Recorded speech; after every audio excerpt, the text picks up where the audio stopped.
Peacemaker 360. My name is Christian Chito, your host, and today I'm standing in front of the main building of the beautiful Notre Dame campus. In our studio today we'll have a guest coming all the way from Afghanistan. His name is Aref Dostyar. Since the invasion of Afghanistan in 2001, the country has remained in a very deplorable state of peace and security.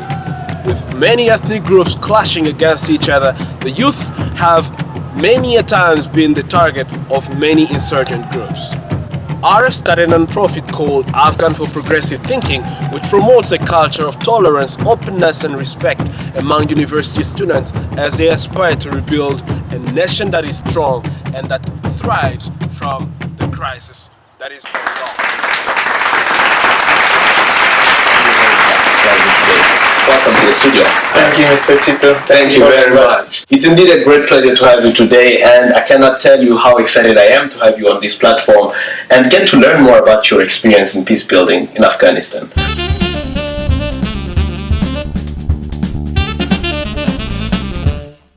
For so many of us, Afghanistan is a country that has been on the radar of many international news agencies because of the US intervention and the recent development of terrorism in that area. Maybe you can tell us a little bit of your journey. Where did it begin and what was your motivation, given that very context? Well, I think that the context itself is the motivation. It's out of need that we get into the area of peace building.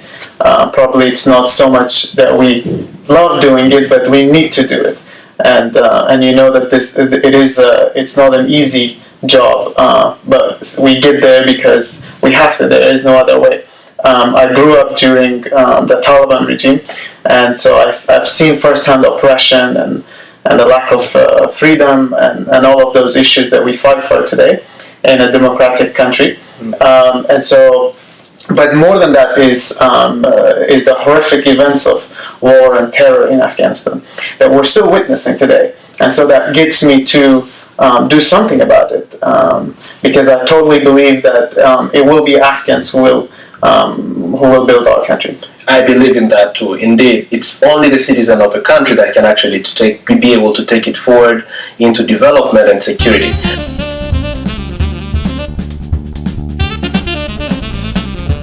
But to start with, Afghan for Progressive Thinking, what is it all about? Well, Afghans for Progressive Thinking is a non-profit, and we work with university students across Afghanistan to promote a culture of tolerance, openness, and respect. Those are our three key terms: tolerance, openness, respect. We believe the existence of these values and the promotion of these values will build a better Afghanistan, a more peaceful Afghanistan, and will contribute to a peaceful world. And so we have two theories of change, contact theory and critical thinking theory. These are two social theories that if we have time I'll explain later. But we implement these through 5 programs. We do debate tournaments, leadership development, we have media programs, we have international exposure trips, and we have roundtables. We primarily work with university students for a number of reasons. Especially because of their strategic role in our society.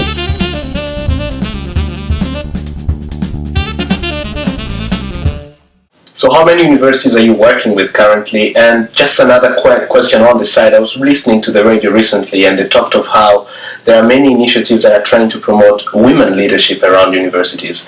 Because from what we hear, it seems like women are not given a first stand in terms of leadership in the Afghan context. How do you relate to that within Afghan for Progressive Thinking? How do you promote women leadership and which universities do you work with? Yeah, we work both with private and public universities. Right now, we work with about 30 universities in 5 different provinces. And women's leadership is a big issue. We totally believe in it. We promote women. We actually just provide them the opportunities, or just give them the opportunities and give them their right, or allow them to utilize their rights. And obviously, there are so many challenges still, but our organization actively works to include more women in our activities. In fact, our executive director is a woman, and our finance manager is a woman. Those are 2 key positions in the organization that are led by young women. Very powerful indeed.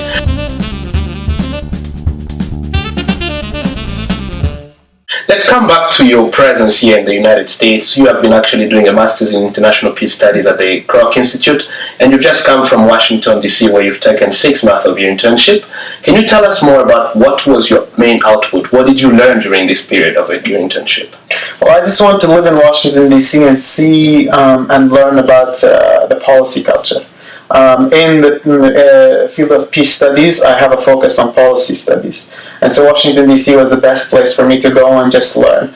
And an organization, a think tank, graciously accepted to have me there for the period of 6 months. And during this time, I had many, many meetings and met with officials of the United States government, the Afghan government, our embassy there.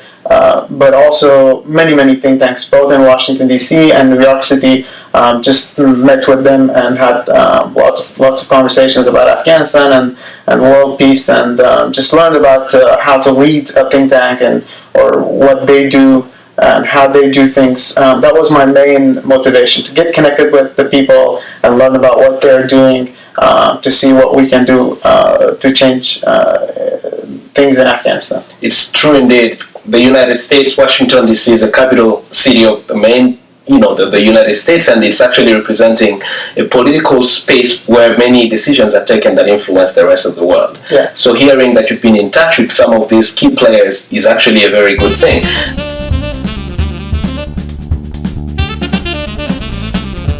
But also, I know that you've also been involved to some extent with a recent UN resolution that has been able to, support, that's been passed to support youth initiatives in many countries around the world. Can you give us a little bit of a context regarding to that, and how did you get involved in that? Sure, yeah. There's a network of organizations across the world. We are about 45 organizations in about 45 countries, different parts of the world. The network is called United Network of Young Leaders, and Afghans Progressive Thinking holds membership in that, and we are very active in advocating on a global level for youth and peace and security. So 3 years ago, I started getting involved and advocating for a UN security resolution for youth, peace, and security. And we know that the majority of the population, and especially in the conflict areas, are youth, or below the age of 25.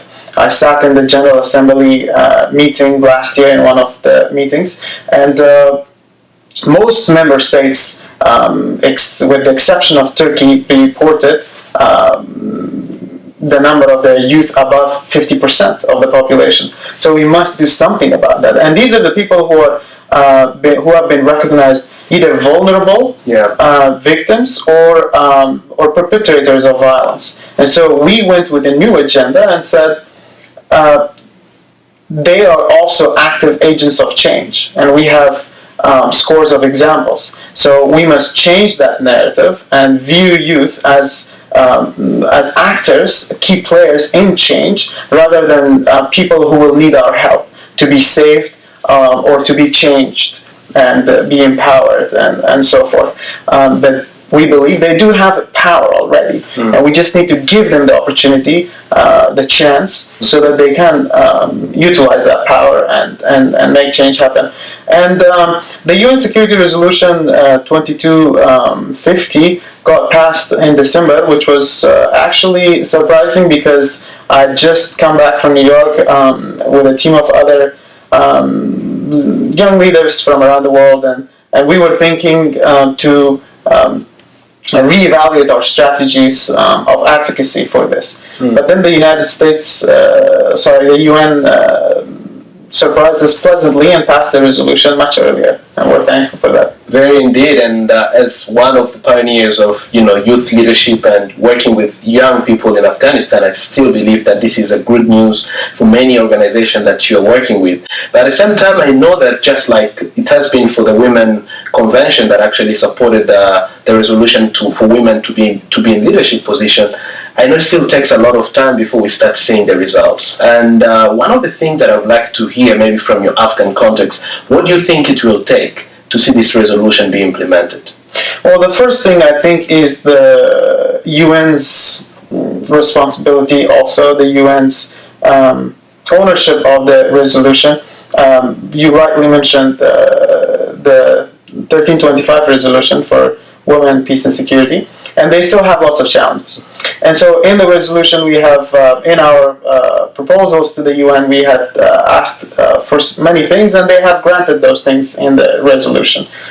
We do want a recognition of youth by member states, and each context will have to do it differently. We want allocated funding, not only funding that can be decided by others, by others other than youth, how youth can spend the money, but that youth themselves, they come and they make decisions on how the money should be spent. And so including them in decision processes as much as possible and allowing them to lead their countries. And I think that every country will have to deal with it differently and advocate it on a country level, but also as a body of young leaders internationally, we have to work on it on a global level as well.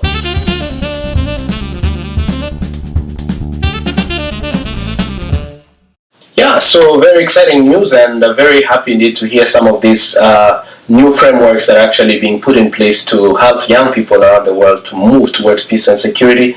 But looking forward, Mr. Aref Dostyar, what are you thinking of doing after you graduate from your peace building program at Kroc? That will be a public declaration, so the public will hold me accountable to this. But what I want to do, I'll be working to establish a Peace and Policy Studies Institute in Afghanistan, where we critically engage in policy studies. Policies to lead a nation should not be based on opinions and opinions of individuals or a small group of people. I believe that the whole nation in a country must engage in leading their country. And so I want to build this institute together with some of my friends so that we can produce policies that are politically smart, that are culturally sensitive, that are evidence-based, but also creative. Policies also that are practically viable. Those are my 4 key criteria for policies, and I think that the Afghan government, but also the international stakeholders in our peace and conflict, will need our input. Absolutely. Sounds like a very ambitious project. I'm wondering what kind of resources that you're looking forward to having before you can get started, and how can people who are listening and who are interested in working with Afghanistan and with your organization can do to help you?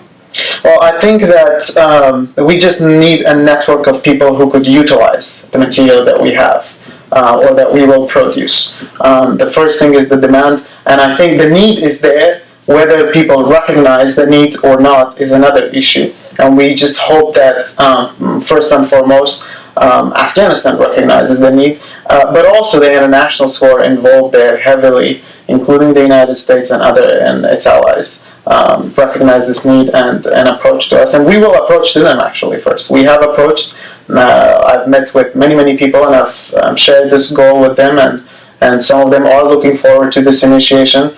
And so I hope that we can work together on this. Great. Thank you very much, Aref, today for having us and for sharing some of your fascinating experience in the peace building field. We look forward to learning more about how you get to move forward. And Peacemaker 360, if you have any suggestion or any thought regarding what Aref has shared today, please be sure to keep in touch with him. And Aref, how can our viewers and people who are interested to get in touch with you, get to connect with you?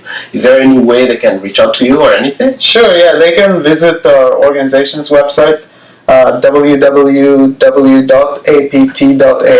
but also my professional website, arefdostyar.com. Absolutely. Thank you very much, everyone, for listening and for tuning in to Peacemakers 360.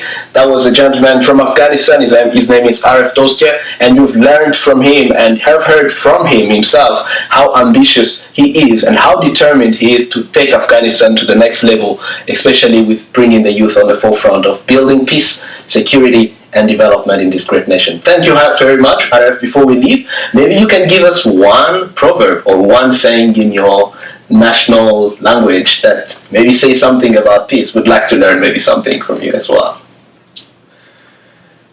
I think that I don't remember any specific proverb right now, but one thing I want to share with the youth around the world is that Afghans want peace. If you speak to any Afghan anywhere in the world, the number one thing that they will share with you of their desire is peace, and that must be understood, because in a lot of other places, Afghans are seen the opposite. But the truth is that Afghans want peace. And if you want to learn why they have been recognized the way they are right now, then we will get into another video and discussion another time. Thank you very much, Aref. It's been a pleasure having you on the studio. Sure, thank you so much for Thank you very much for coming for Peacemaker 360. You have a good day. Bye-bye. I have a dream, I have a prayer, a dream I really want to share with every woman, every man, and all the children out there. It is a dream of better days,